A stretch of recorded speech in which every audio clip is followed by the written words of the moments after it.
મારું બાળક વાંચન તો કરે છે, પરંતુ તેને વાંચન કરેલું લાંબા સમય સુધી યાદ રહેતું નથી. આ પ્રશ્ન ઘણા બધા પેરેન્ટ્સ મને પૂછે છે. પરંતુ દોસ્તો, હું આપને કહેવા માંગીશ કે આપણી એજ્યુકેશન સિસ્ટમમાં બાળકને માત્ર ને માત્ર લખવાનું શીખવવામાં આવે છે. માત્ર ને માત્ર વાંચન કેવી રીતે કરવું તે શીખવવામાં આવે છે.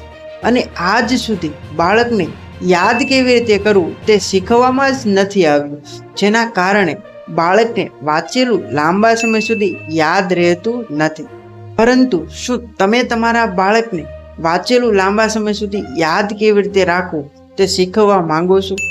તો હું coach Ankit Jadav, certified student coach and career counsellor, ખાસ તમને ઇન્વાઇટ કરું છું મારા સ્માર્ટ સ્ટડી સિસ્ટમ વર્કશોપના ફ્રી ઓનલાઈન માસ્ટર ક્લાસમાં, કે જેમાં તમારા બાળકને વાંચેલું લાંબા સમય સુધી યાદ કેવી રીતે રાખવું તે અને તમારું બાળક ફોકસ સાથે લાંબા સમય સુધી વાંચન કેવી રીતે કરી શકે તેને લગતા સિક્રેટ શેર કરવાનો છે. તો આ ફ્રી ઓનલાઈન માસ્ટર ક્લાસનો લાભ લેવા માટે અમારા સ્માર્ટ સ્ટુડન્ટ નામના વોટ્સએપ કમ્યુનિટી ગ્રુપમાં જોઈન થવાનું ભૂલતા નહીં, જેમાં ટૂંક જ સમયમાં આ ફ્રી ઓનલાઈન માસ્ટર ક્લાસની માહિતી મૂકવામાં આવશે.